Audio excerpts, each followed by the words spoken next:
Tuned into Generation Wild Woman. This is your host Bella, and I share the voices of awakening humans who serve the collective evolution of Earth. We have been silenced for too long, and these are the voices that humanity needs to hear so that together we can usher in a new vibration, a paradigm of heart-centered unity consciousness.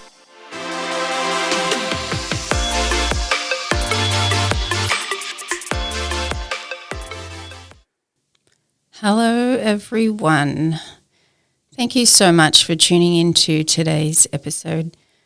I know that it's been a really long time since I made an episode for this podcast, probably, I'd say 8 or 9 months since I've released a new episode. And there is a reason for that. And for those of you who've been following along my story and following along Generation Wild Woman, or potentially my platform, Surf the Wild Woman, you will know that my mother was diagnosed with terminal cancer at the end of last year, 2021. So my pause on not creating content or not filming podcast episodes is because I was supporting my mother on that journey. So today, it's exactly 2 full moons since the day my mother passed away in Mexico at dawn on June the 14th under peach Mexican skies.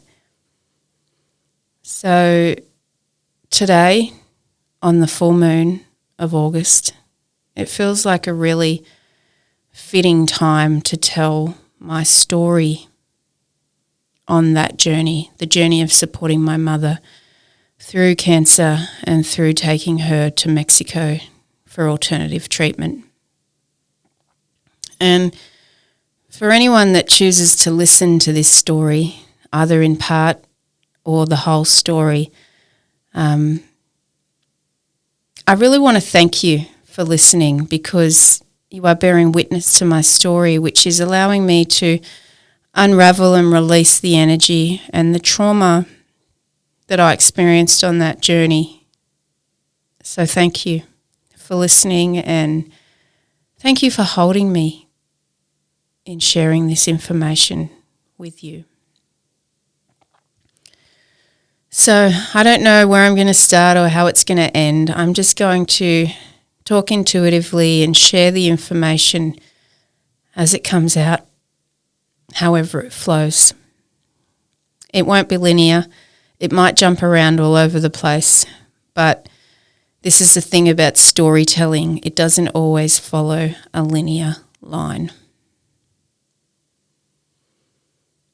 So back in October, I think it was, 2021, there was no sign that my mother was ill except for the fact that she had been losing weight and losing weight rapidly.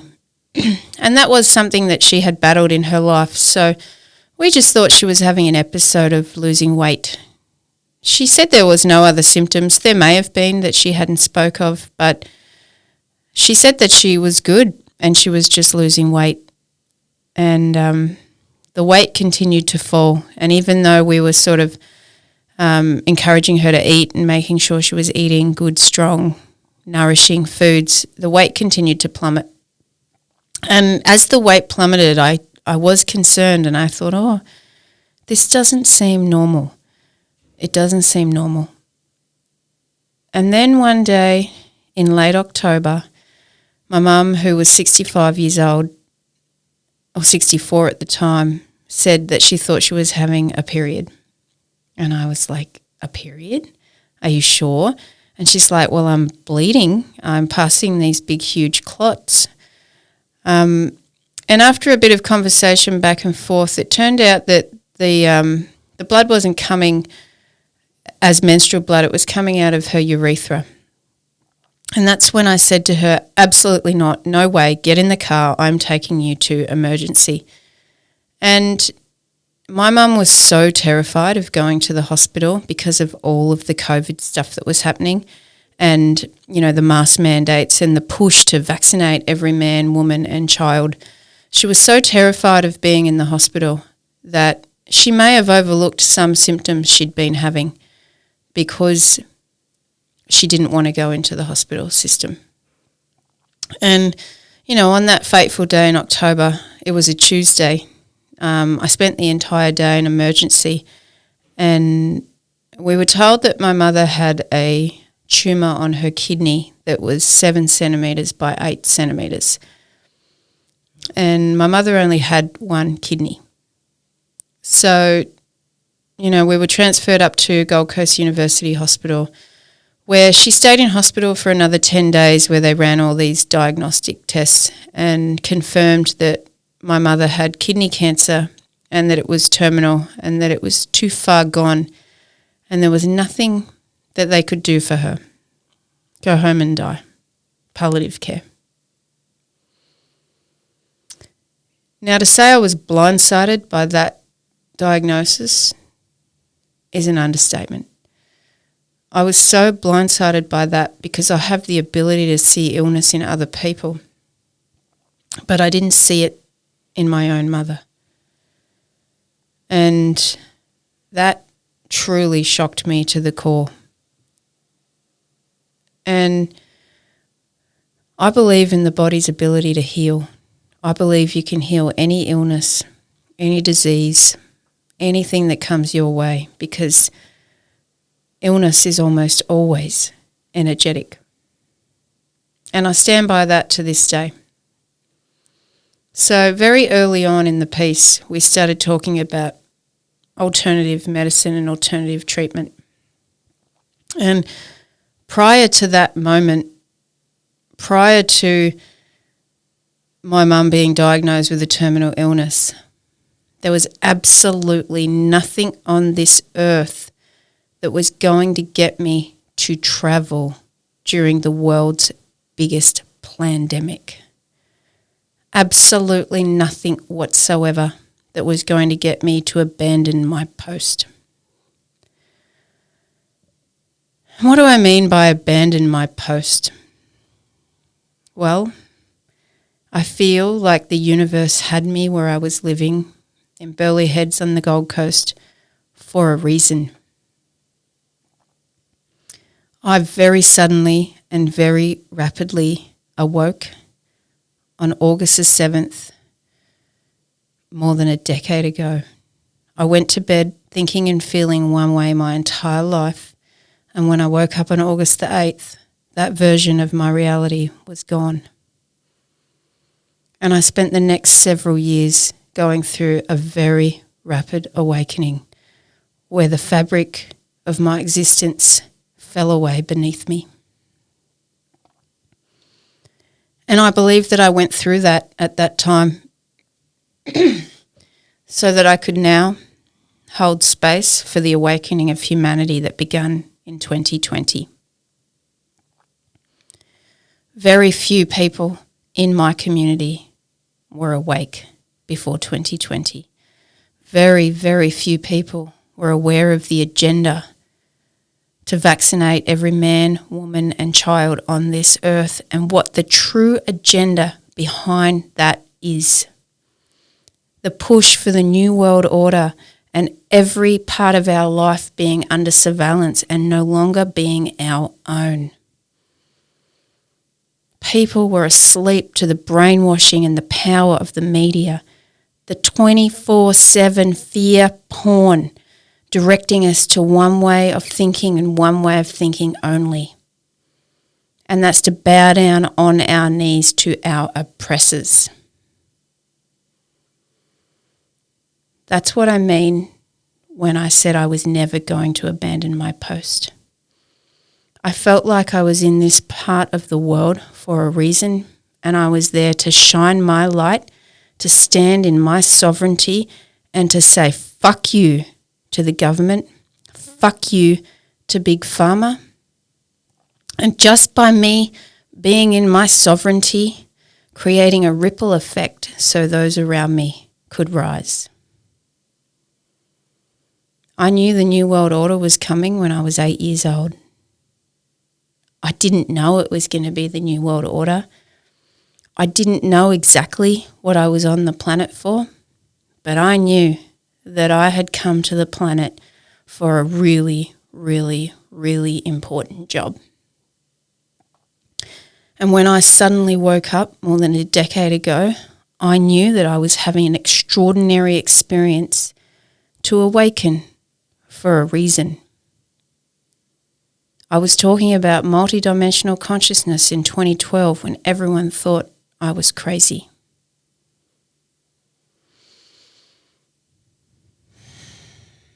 My 8-year-old self knew that I had come to serve in the awakening of humanity. I didn't know it was the awakening of humanity that I was here to serve until 2020, when the rest of the world started waking up.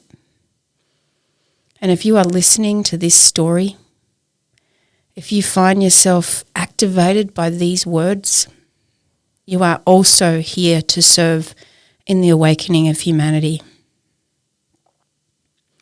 Perhaps you've forgotten. Perhaps my words are activating you into remembrance.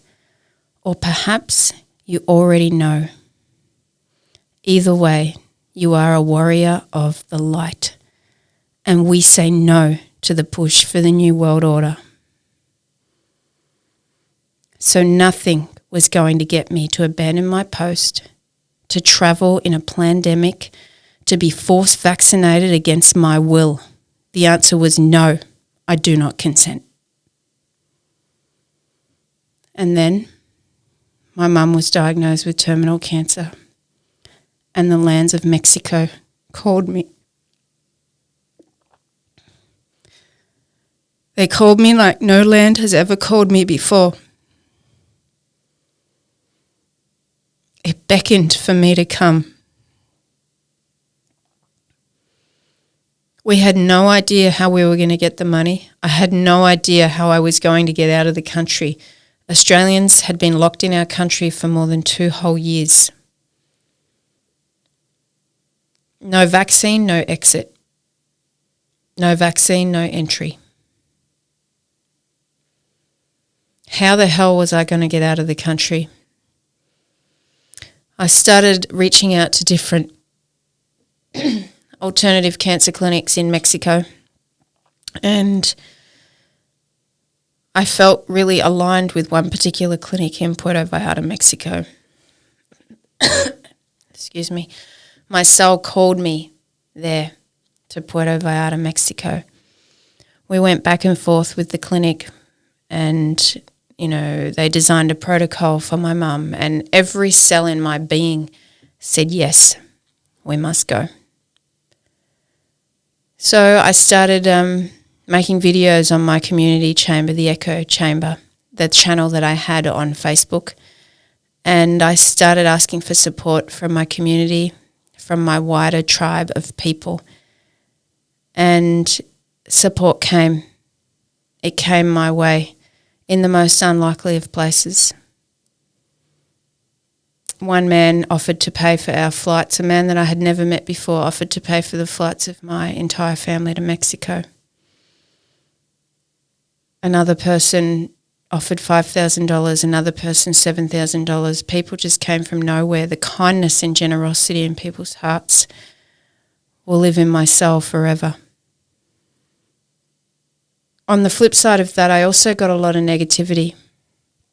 When I opened myself up to create those videos and say that I was taking my mum to Mexico for cancer treatment, I got a lot of unwarranted advice I didn't ask for. I was asking for money, I was asking for support for people to help me make this journey, but instead I got unwarranted advice. Oh, what are you taking your mum to Mexico for? You shouldn't be going to Mexico. You should go to this clinic. You should go to that clinic. You should do this. And the thing is by telling me not to go to Mexico, what these people were actually doing was telling me to ignore the highest calling of my intuition. My intuition was calling me to Mexico. I'd already made my decision. That's where we were going. I was just looking for help to get there.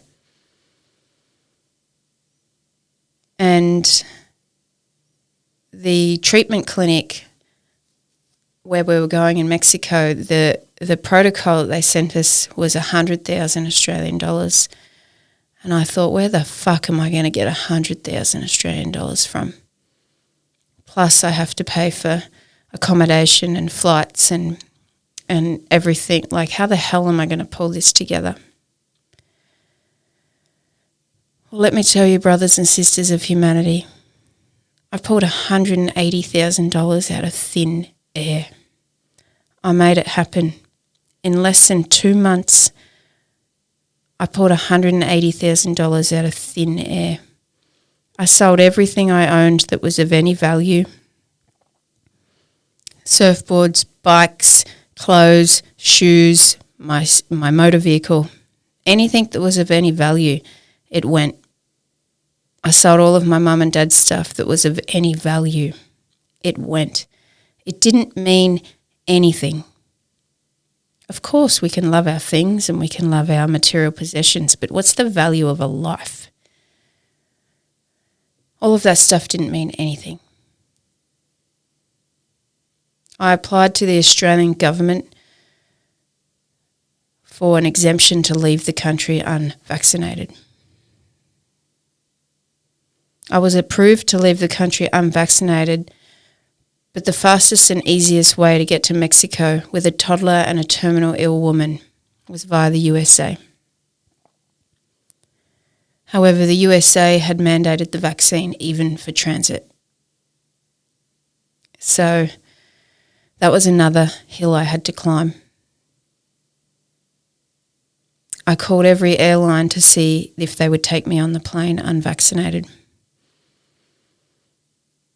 And it appeared that this was going to be a very difficult journey. So a girl that I had met on Facebook recommended that I fly with United because she knew that they were taking people unvaccinated. She also recommended a travel agent that was based in Brisbane City, who was a freedom thinker, a pro-choice travel agent who was helping people in difficult situations such as mine. So I contacted the travel agent. She told me that I would need an exemption from the vaccine to even transit the USA. I was able to get my mother an exemption through her doctor and MyGov. That was not an easy thing to do. I literally had to walk the doctor through how to upload the exemption step by step. They make it so goddamn difficult for a doctor to even upload the exemption. I literally had to talk him through it step by step.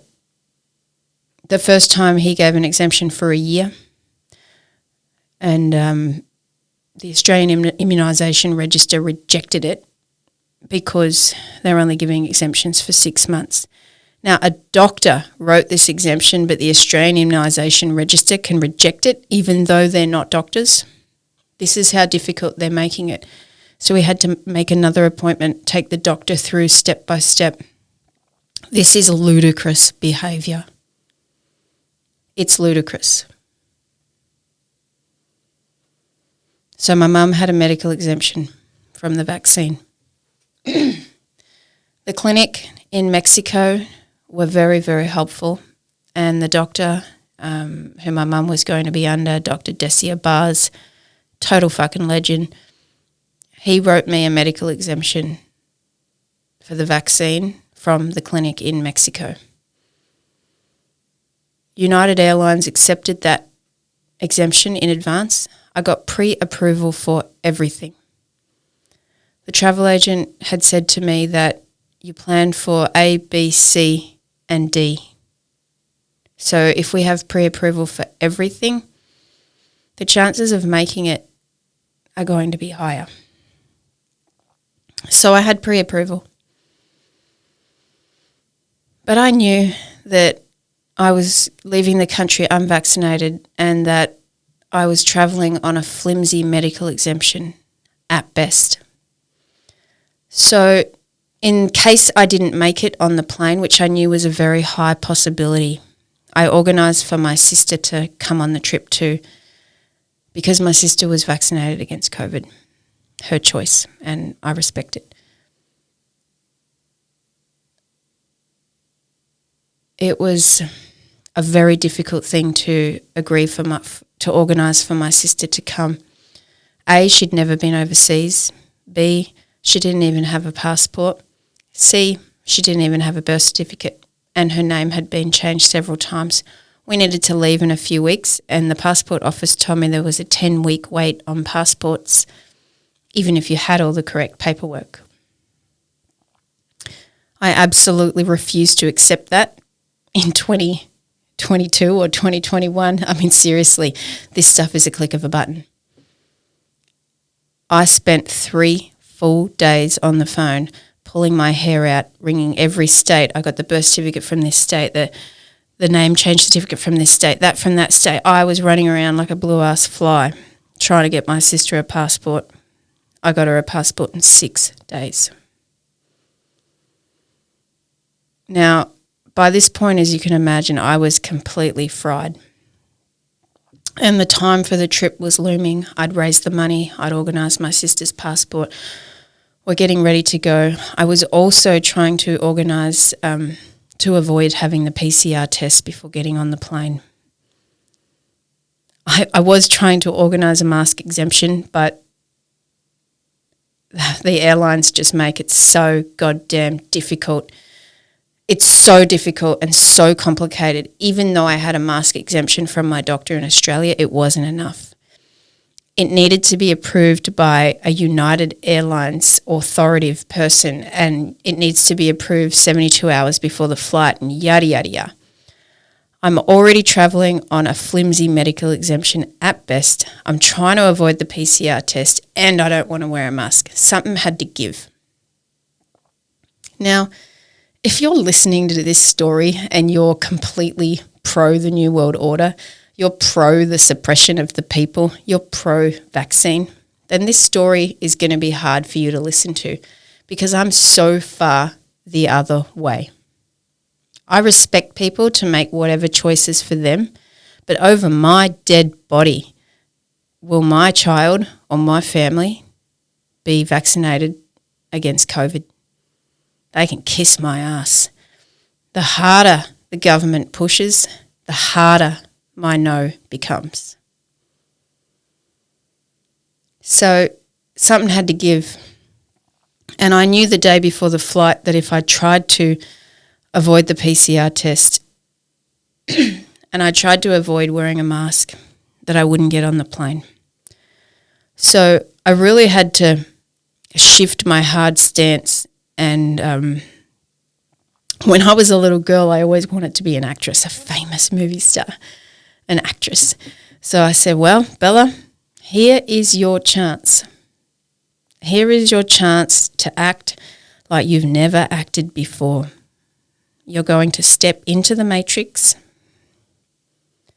and you are going to act. You're going to put on a mask and you are going to act like a compliant citizen just so you can get to Mexico. That's what you're going to do. Now, I did not want to stick one of those goddamn PCR tests up my nose. So when I was in the line, I was looking at all the people that were doing the PCR test. They had this big tent set up in Sydney. It was crazy. It's like, you know, hazmat suits and all that sort of crazy stuff. Excuse me. And there was one pregnant lady in the back corner. She was Indian. And I sort of tuned into her energy and I'm like, that's who I want to do my PCR test. And I'm waiting, and you don't get to choose who does your test. It's just like, you know, the next person in line, I'm there and I'm sending all my energy to the lady, the pregnant lady. Next thing you know, she looks up and calls me over and I was like, yes. And before she started, I said, look, I just want you to know I don't want to get this test. My mum has terminal cancer and I'm just getting it so I can get her on the plane and take her to Mexico. I've been raped before, which is true, and this is a violation of my personal space. So what did she do? She just put the little thing in the inside of my nose, didn't shove it up, didn't do anything. It was a piece of cake. No problem. The other thing that I did to be okay with wearing a mask, because I hadn't worn a mask the entire plandemic, was I went to Spotlight and I bought the most thinnest piece of organic muslin wrap you can imagine, and I made the mask myself. It was literally like air.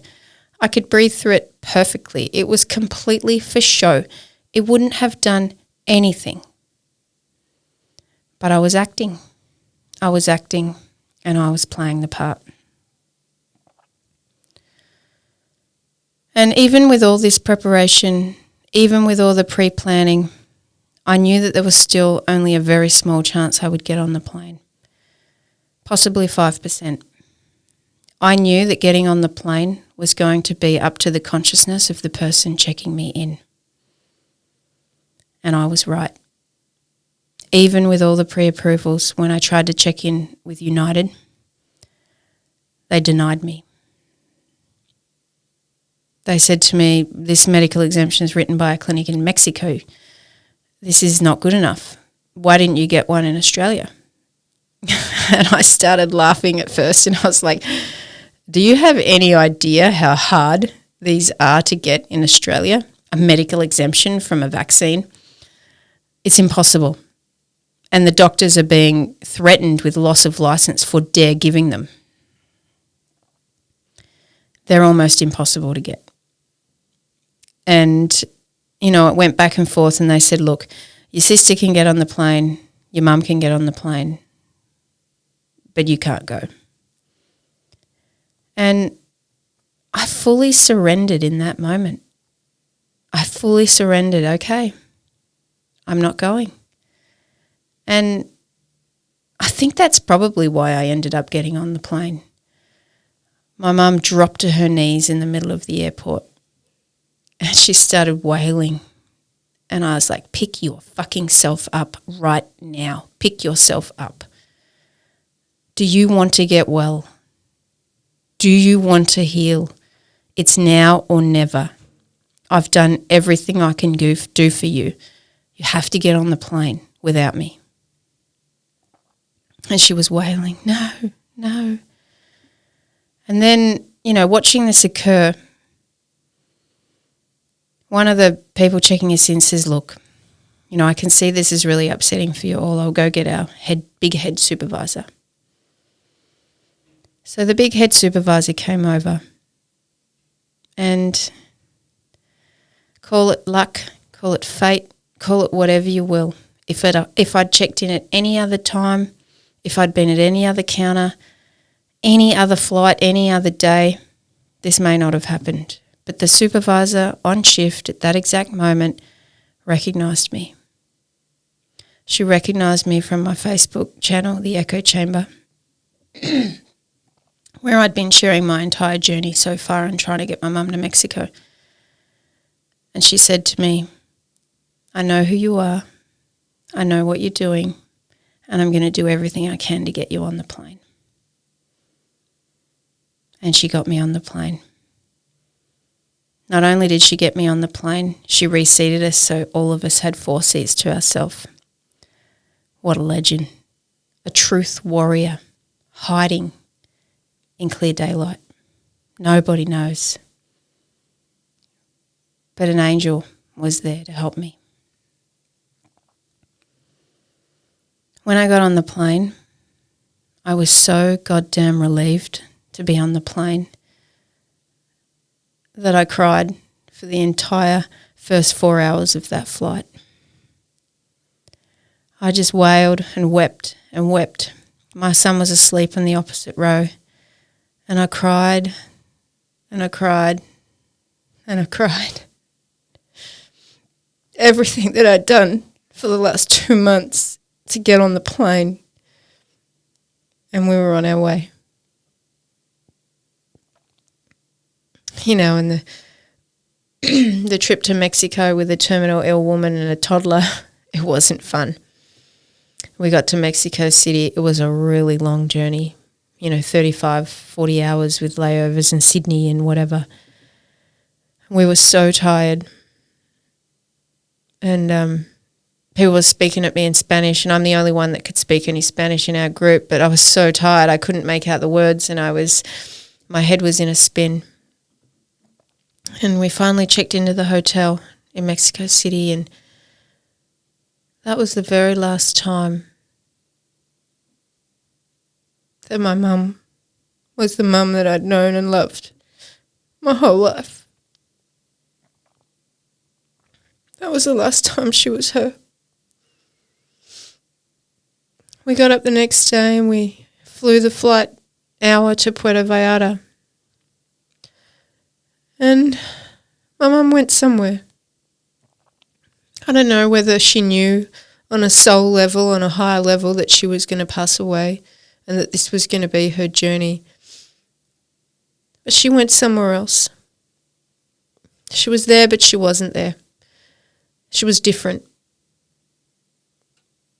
So in a sense, I began mourning her straight away when the trip started.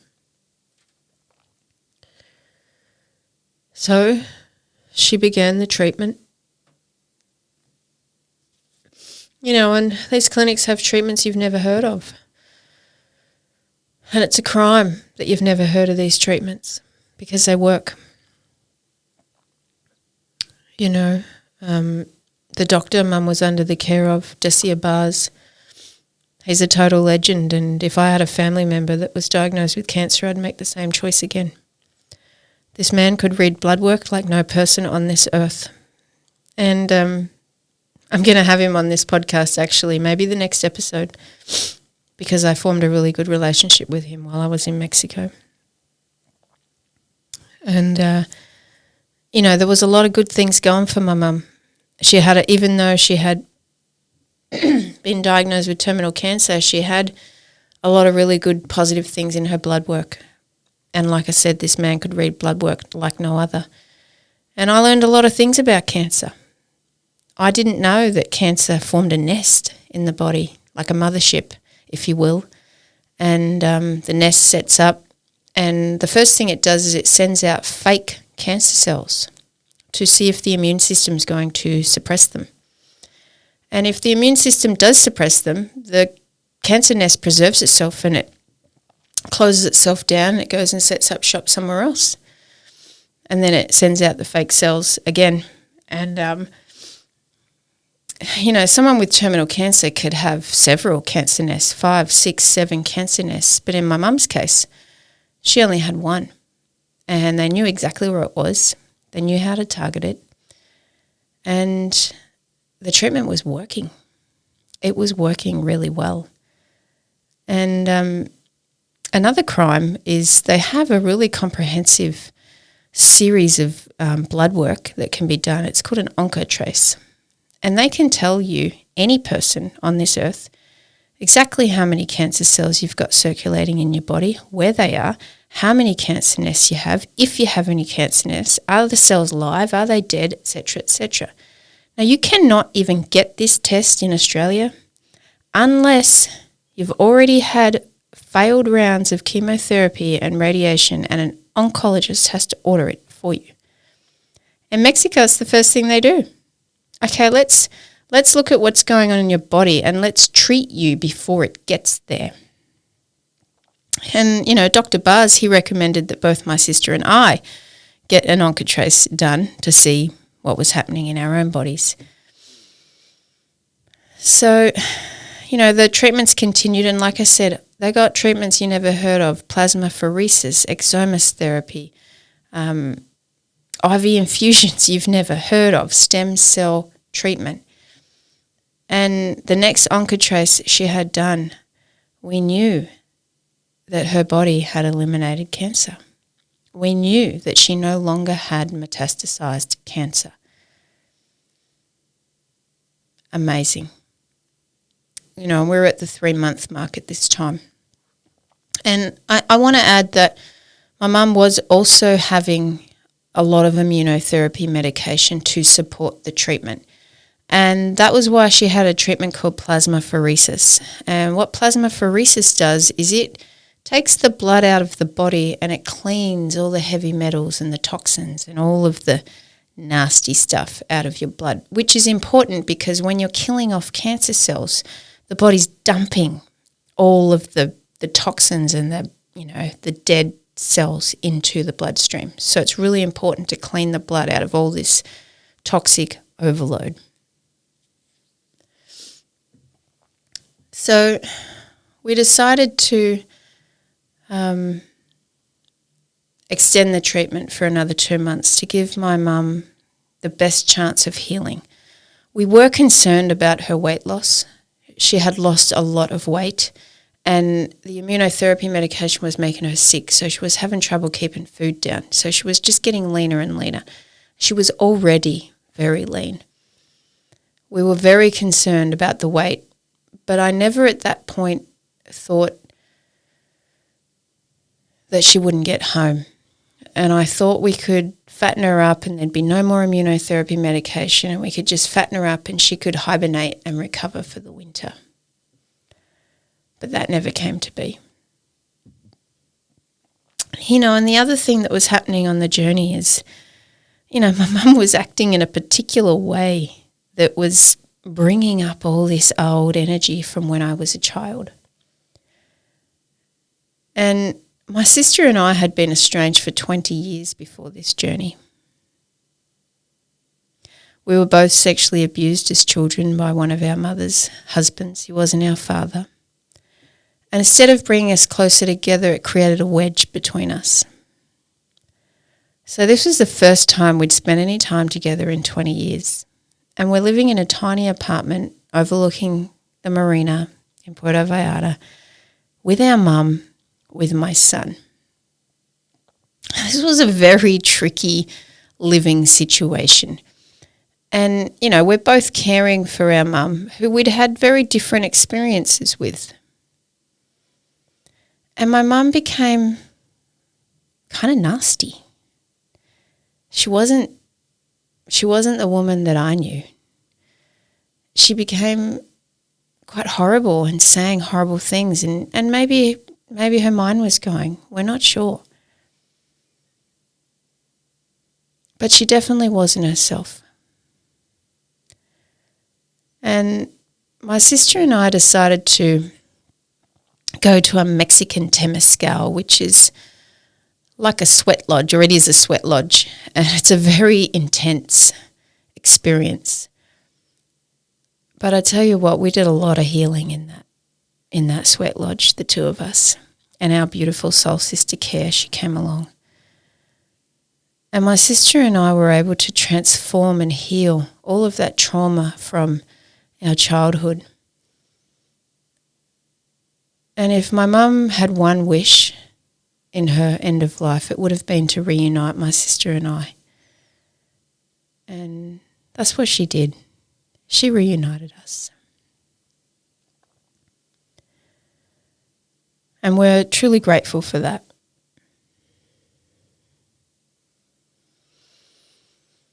So back to extending the treatment. Not long after we extended the treatment, my mum's doctor went on holiday to Brazil. He was a Brazilian man. And shortly after he left, my mother started acting very strange. Couldn't quite put my finger on it, but she resembled somewhat of a dementia patient or an Alzheimer's patient. And my mother had always been incredibly switched on. She was an incredibly vibrant, switched on woman. That's not, being forgetful is not her. And it was starting to become concerning. And then she started dropping lots of plates and cups and, acting very vacant. And we were very concerned. So my sister let the cancer clinic know what was happening. So they decided to do a comprehensive urinary analysis, which they did on a Monday. My mother was acting very strange, continued to act strange and vacant. And then on the Friday, we would get a call from the clinic to come urgently into the clinic. And the head manager of the clinic said that excuse me, my mother had come down with a very bad bladder infection and she would need to go to hospital. Now, we knew that this clinic was an outpatient facility. We knew that in advance. We knew that it was a Monday to Friday clinic, and of course it was a Friday. So yes, she cannot be treated by the clinic, and we understand that. But the way that the clinic handled my mother getting a bladder infection and needing to go to hospital was disgusting. We had originally chosen that clinic because they told us that they would be our support network on the ground, that they would be our family on the ground, and that they would be with us every step of the way. We'd invested $100,000 into treatment. And you got to remember, my mum had been there every day for 4 months. She'd made friends and connections with all the nurses and the doctors. God's sake, she was putting money in their tip jar like it was going out of fashion. So God knows how much extra money she'd put in their tip jars. And what they did was literally just rubbed their hands of us. They said, we can't help you. You got to take her to hospital. Here's a list of hospitals. Off you go. What do you mean?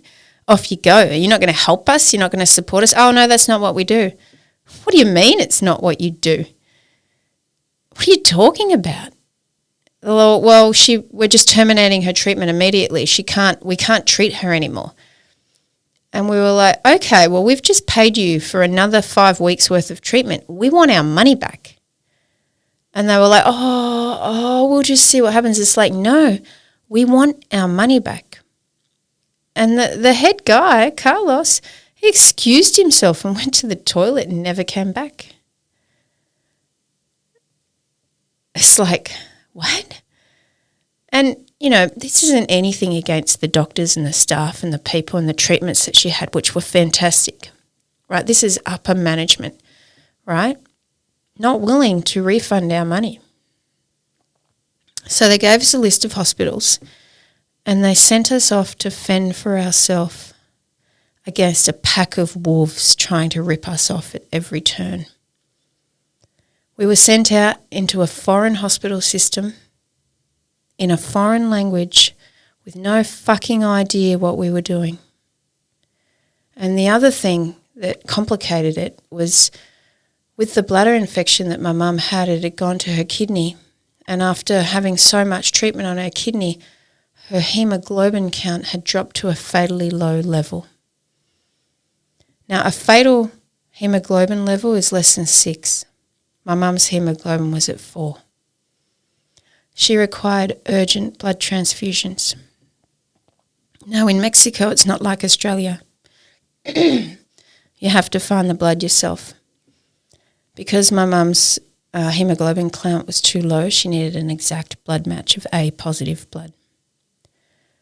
Now, we know that the clinic have a list of blood donors because several doctors told us that they did and that they would help us. But the head manager was like, no, you're on your own. So beautiful, beautiful Carolina Care, a good friend of mine, a Mexican girl, she helped my sister and I navigate that system. She helped my sister and I check my mum into hospital, and we would then find out that in Mexico you pay up front. You pay up front and you find the blood yourself. And we didn't have any money left because we'd invested everything into the final amount of my mum's treatment, and the clinic wouldn't refund our money. So I had to pound the pavement and had to try and find $17,000, 17,000 Australian dollars, and I needed to find it fast. And I needed to find 4 A positive blood donors. And to complicate things even further, I was looking for unvaccinated blood, which, as you can imagine, didn't go down well with the hospital system, and it didn't go down well in all of the places I was looking for it.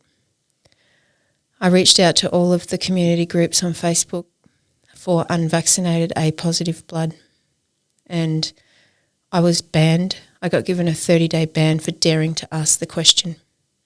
Now, if I got to find the blood myself, it's my goddamn given right as a human to request unvaccinated blood.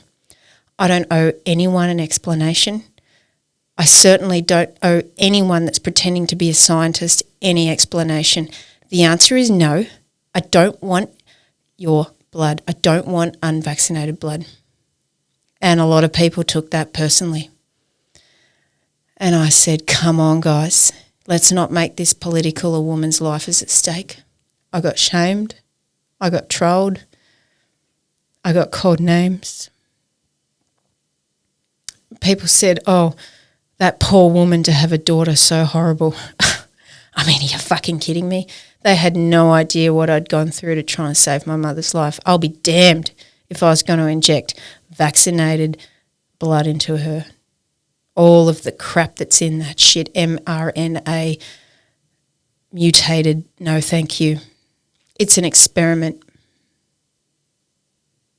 The answer was no. So the first thing I did was reach out to my online community, the Echo Chamber, and God bless their souls. I raised that money in less than 24 hours, $17,000, and I want to thank each and every one of those beautiful people who donated money to help me save my mother's life. And that was when I realised that we do have an influence no matter how small, because for me to be able to ask and then to raise $17,000 in less than 24 hours, it means that I matter. It means that my voice matters. It means that our stories matter. And then the other thing that happened is I stopped looking for the blood in,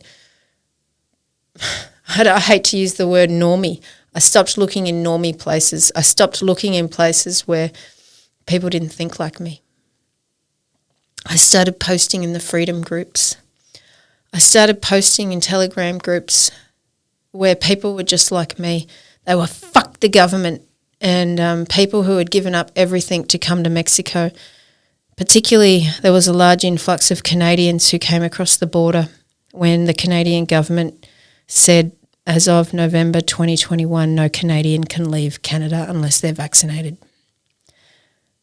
Hundreds, probably thousands of Canadians said, fuck you, Trudeau, we're out of here. They pivoted their lives, they packed up everything, and they left the country so that they could avoid that mandate. And once I started posting in the groups where the people could hear me, people came in their dozens to have their blood tested to see if they were a match. Women and men from all over the place came to support my mum and support my family. It was such a beautiful thing, the camaraderie of the women who showed up. Canadians, an English woman, Mexicans, people who heard my call, freedom thinkers like me who just felt it was their duty to help my mum, this woman in need, this truther. It was their duty to come and hear the call. So, you know, these women donated and men donated, and I had to fight for my mum to get that blood, because the way it works in Mexico is, let's say you need 2 units of blood, but then you've got to replace 4 units. So they just take 2 units of blood out of the blood bank and they replace 4 units. And I was like, I want to make sure she gets this blood. So, you know, that was another fight and a cost. Everything in Mexico in the hospital system costs money. You want to get your blood pressure checked? That's $70 US. You need to go to the toilet? That's $120 US. You want a toothpaste? That's $10. I mean, you name it, it is insane. Every time they look at you, every time they do an observation, you pay. And, we were out of money. We didn't have anything left. And my mum had received the blood transfusions and she'd been on IV antibiotics for 4 days, and the doctor knew we were out of money. And he came in and said she was good to go. And we said, "You're happy with this? You're happy for her to go?" And he said, "Yes. Yes, I'm happy." So we checked out and they gave us a list of blood test results. We didn't know what any of it meant. It was all just a series of letters and numbers. It didn't mean anything to us. We thought she was okay. And at this point, we still thought she might come around. And then we got back to our little Mexican casa, and it became apparent that she was declining, and she was declining rapidly. And we were faced with the possibility that she might die. And my beautiful soul sister Care, she moved in with me and my sister, and the one that had been helping us in the hospital and helping us navigate everything. She moved in and we had a doctor come to the house to give my mum some IV fluids because she hadn't been drinking. Excuse me. And, I'm all croaking up because this is hard to say. And the doctor who came to the house, she was a lovely lady.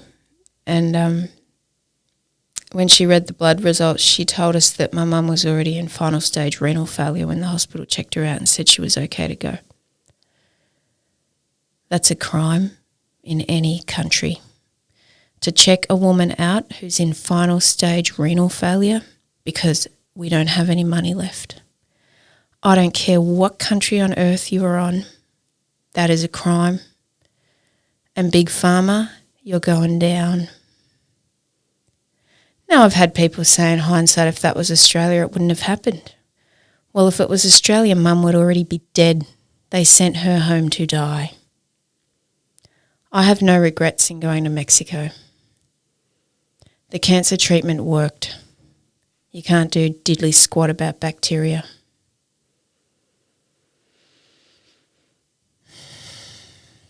So we held my mum in that space. And my mum and Care, they were going through some sort of shamanic journey together.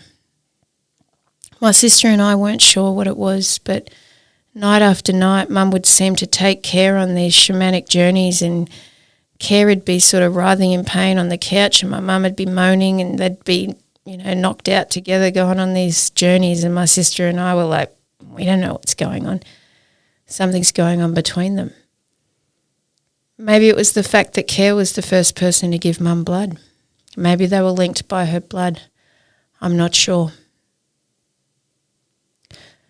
But we just allowed it to process because Care had been with us every step of the way and she was on the journey with us. And witnessing someone die of renal failure is not something I would wish on my worst enemy. It was a very horrible death. It was very traumatic to witness. My mum was in a lot of suffering.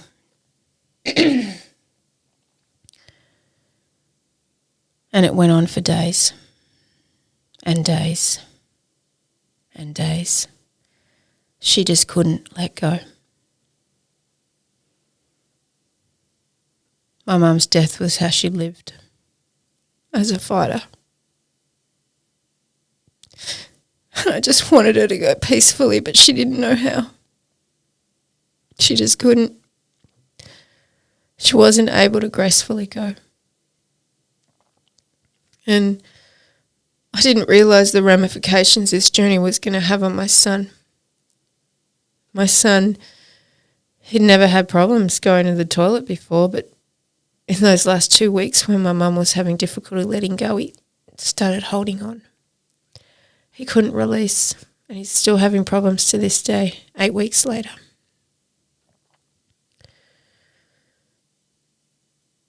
My mum just couldn't let go. We shamaned her for 2 whole weeks. We sang to her, we drummed for her, we played songs. We were gentle with her. We got fucking mad at her. We yelled, we screamed. We said, just fucking go. She was draining us. And then we'd flip back to being kind and nice again. It was a tragic, tragic end.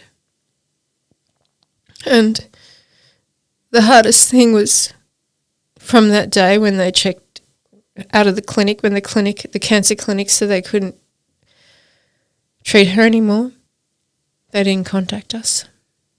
Not once. Not one word.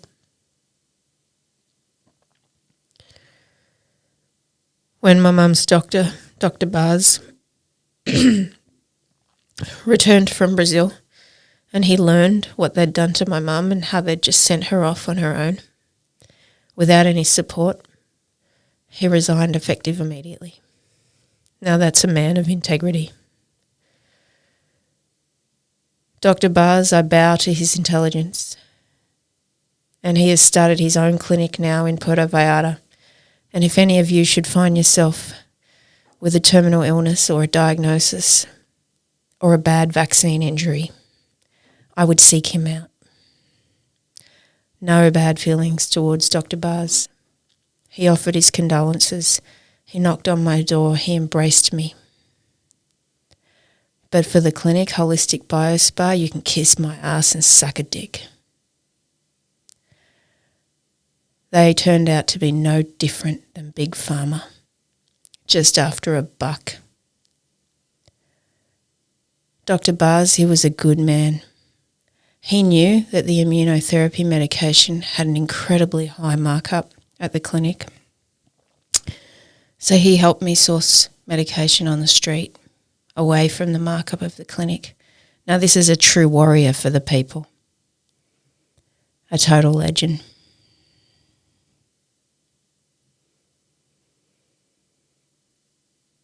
Now Mum's journey had been going on for quite some time, and on June the 3rd at 5:49 a.m.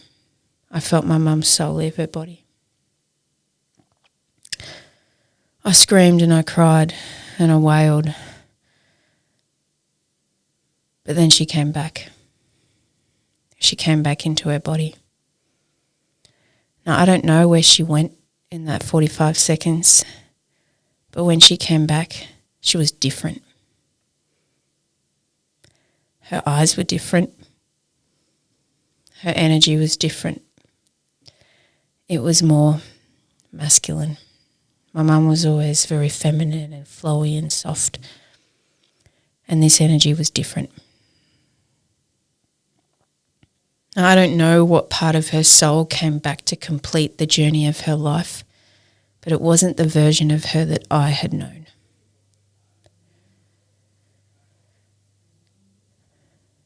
She all of a sudden was alert. She got up. She wanted a shower. She wanted something to eat. She'd been fucked for days. She wanted a video call. And I witnessed my mum and her husband, my stepfather, say goodbye over FaceTime. A 45-year relationship ending over FaceTime. Because my dad wasn't vaccinated and he was unable to get to Mexico quickly. This is a crime that should never happen. To deny people access to their loved ones in their final days is a crime. And anyone who supports the oppression and the locking down and out of healthy people, wake up and wake up now. Because you are helping to usher in the new world order.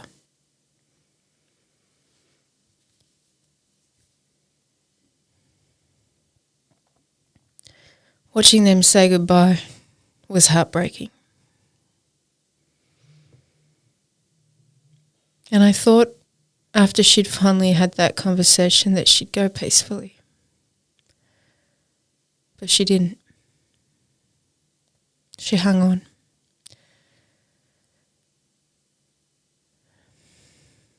For another 8 or 9 days. And then on June the 14th, exactly 2 full moons ago, under peach Mexican sunrise skies, with the sound of long-time sunshine playing in the background, she took her final breath.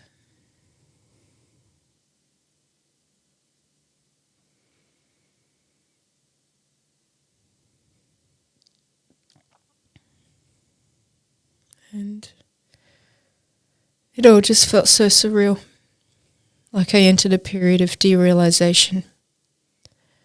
For a couple of days it felt like. And we had called the crematorium in advance, to organise what might happen and the process that needs to occur. And the crematorium said, we just bring the doctor and sign off. It's pretty easy and painless and seamless. We were unable to get travel insurance for my mother because she had a terminal illness, so taking her body home wasn't a possibility. She'd need to be cremated. But when the crematorium arrived to collect her body, the building that we were staying at or living in had a policy that you had to involve the police. So the police were called. They took photos of my mother's body and all the paperwork that she'd had been diagnosed with a terminal illness and all that kind of stuff. And they sent them off to some guy in an office, but he didn't approve the death. And it was very sus to the Mexican police that my sister, my mum and I all had a different last name. So they refused to sign off on her death, and instead they opened an investigation to her death. If we hadn't had enough problem already. They opened an investigation and the federales arrived. And it's kind of like something you see out of a movie. These guys arrive with these big gold badges around their, chest. And they fist pump and they come in like, yo, que pasa, what's up? And it's like, are you serious? Someone's just died. And, the federale comes in, que pasa, what's happening? Hey, little man, he says to my son, you want to touch my gun? And we were like, no. Because my son, he's like crazy. You don't want to give my son a gun, right? And, the guys were like, oh, okay, why have you all got the same different last name? That's really sassy. You guys trying to get the inheritance? And we cracked up laughing. We're like, buddy, there's no money. There's no inheritance to get. So, they went in to take more photos of her body, but the door was locked. And the guy was like, why is the door locked? That's really sus. And we're like, well, because we've got a 2-year-old and he keeps jumping on the bed and sticking his fingers up her nose and, all of that. And the guy's like, oh, okay. And then he pulls the sheet off and he's like, oh, my God, why is she so skinny? Why is she so skinny? And it's like, well, she had terminal cancer. She was on, immunotherapy stuff, and he was like, oh, God, very, very strange. And then the other weird thing was that my friend who had told me of a ritual to do when she died was to tie her toes together. And it's a Buddhist thing so that, the soul can't try and get back in the body. So I had tied her toes together with a shoelace, which was the only thing I had. And the guy was like, why are her shoes tied together? He thought it was just the oddest thing. So here's these foreign sisters who have come to Mexico for treatment, which they think is really weird when we come from a first world country, right? And we've had her at this alternative treatment and she's really skinny and we've got her in the house and they're just thinking it's very strange.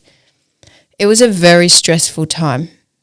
We were like, what are they going to do? Are they going to sign off? What's going to happen?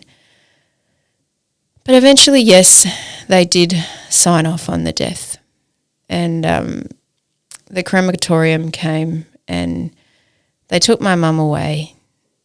And I tell you, they don't fuck around in Mexico because 12 hours later she came back in a box. And that was how it ended. I wouldn't have done all of that. I wouldn't have gone to Mexico. I wouldn't have done everything that I did if I thought my mum was going to die. But I realised in hindsight that she was always meant to die on that journey. There was all these little signposts that stood out